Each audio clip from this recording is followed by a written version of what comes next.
Better or worse? Now, can you read that top line for me? It is all about the low end. Very good. You've passed. It's easy to tell when something is visually blurry.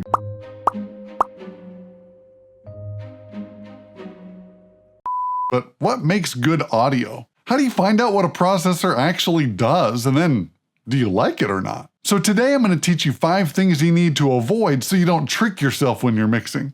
Hey, if you're new here, my name's James and I help church sound techs enjoy running sound at church, because it's just a lot more fun when you're crushing it. If that's you, go ahead and hit subscribe and ding the little bell. The first tip is to avoid listening in solo mode. I know it can be really handy to pop on the headphones and listen to something by itself and then start EQing, compressing, whatever you're going to do to the signal. The problem is this makes us want to make something sound good by itself. But if you listen to really good sounding records, all the individual instruments don't necessarily sound good by themselves. We have a tendency to want to add 1K and 100 Hertz to everything to make it sound just better. The problem is when we do this, things don't sound good altogether. So then we have a really cluttery mix that ends up being muddy because everything is trying to occupy that feels good space. So whenever you're processing something with EQ or compression, try to listen to it in the context of something else. Step number 2 is to avoid picking something because it makes it brighter. Not everything needs to be sparkly and have a lot of top end. Some things need to be dull so that those things that are sparkly actually still jump out.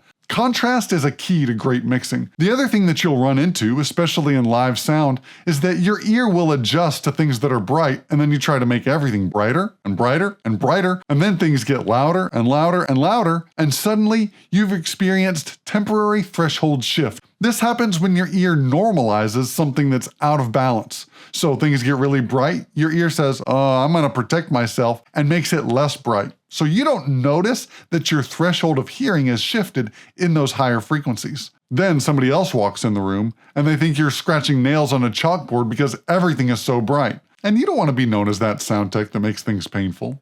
That's a quick way to get a different job. And now it's time to play Name That Processor! I'll play 2 examples and you guess down in the comments below what type of process you think it is. Tell me how it sounds different and what you like about one or the other. A little later in the video, I'll tell you what it is and you can see if you guessed it right. Pop on your headphones and let's play.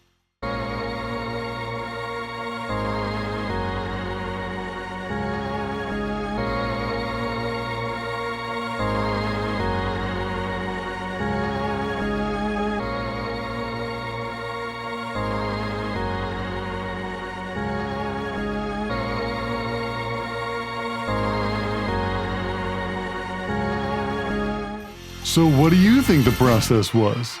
Put it down in the comments below and see you later if you're right. Tip number 3 is kind of tricky because you've got to avoid picking the louder one. This is especially true when we start using compression and limiting. But we've got to take a quick trip to Nerdville for a second. The way your ears perceive different frequencies changes at different intensity levels, called FONs. 2 guys named Fletcher and Munson figured all this out, and they figured out what intensity you needed to hear these different frequencies in order for them to sound even. As the relative intensity goes up, your ability to perceive top and bottom end goes up as well. So anytime you turn something up a little bit, it's gonna sound better. But you didn't actually do anything to it other than make it sound louder. So avoid tricking yourself just by louder is better. And I know there are some YouTubers out there that say stuff like, loud is more good or something, but that's not necessarily not true, but when you're trying to mix, it is true. Now it's time for the big reveal. Did you guess the right audio process?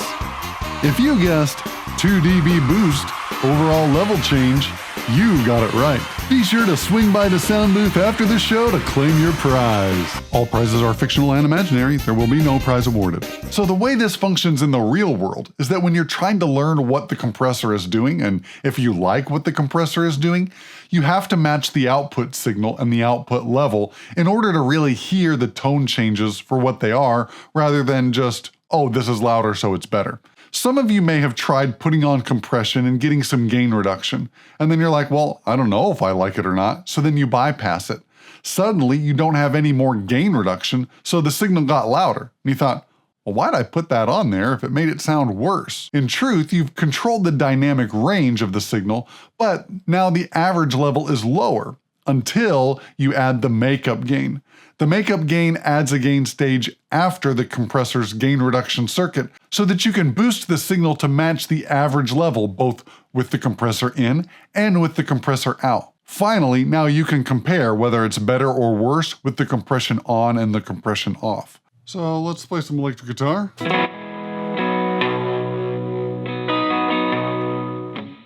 Now let's compress it some.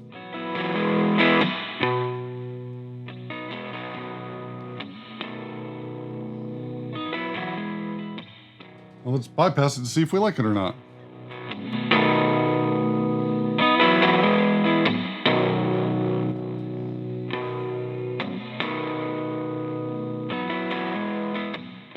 Well, that doesn't sound better. And now let's try the makeup gain. It's about even.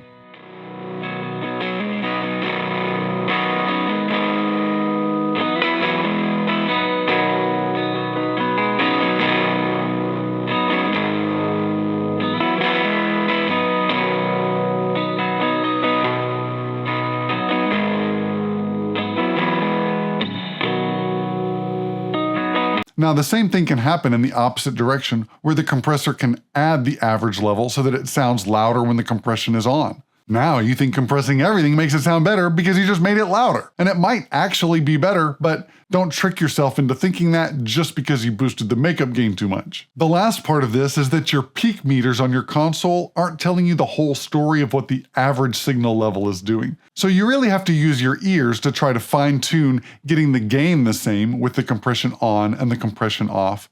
And then you can decide, is this compressor giving me the tone that I want, and is it making the signal better rather than worse? Maybe that's why a bunch of people struggle with really understanding compression. If you're new to it and want to get a better handle on the controls, you can check out this video up here. The fourth thing that you need to avoid is processing things in the wrong order. And I don't mean like putting your EQ before your compressor or after your compressor, although that does make a difference. But here's a wrong way to do it. You push up the fader, you start bringing down the threshold on your compressor, then you head over to your EQ, which happens to be before the compressor, and then you realize you don't have enough gain at your mic pre, so you start to turn that up. Now you've gotten yourself into a mess because everything you did with your compression changed once you messed with your EQ and your preamp. Although compression is probably the most fun tool you have on your console, aside from writing up delay, of course, because it's always fun to make those echoes come through. You have to wait until you've processed the signal in other ways in order for your compression to be most effective. Make sure you have good gain on your preamp and make sure everybody's happy in their monitors, and then you can start to get some general EQ in place. Roll up the high-pass filter first, roll off some lows if you need to, and now you can start to adjust your compressor. Once your compression is dialed in and you're not having to chase around the level of the signal coming in, it can make it easier to fine-tune the EQ and figure out those things that were jumping around when the level was changing. Tip number 5 is to avoid paralysis by analysis.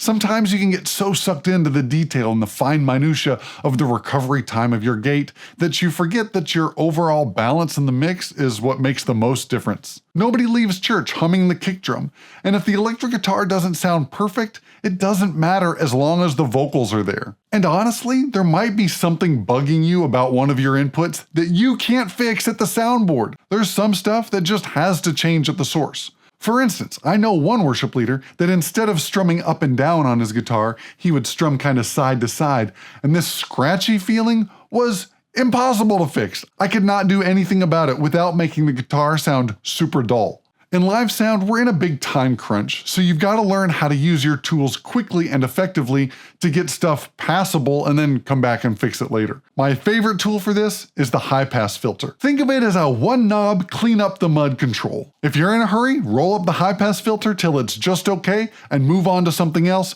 You can come back and fine-tune it later. One of the ways that I evaluate how a mix was how the toms turned out.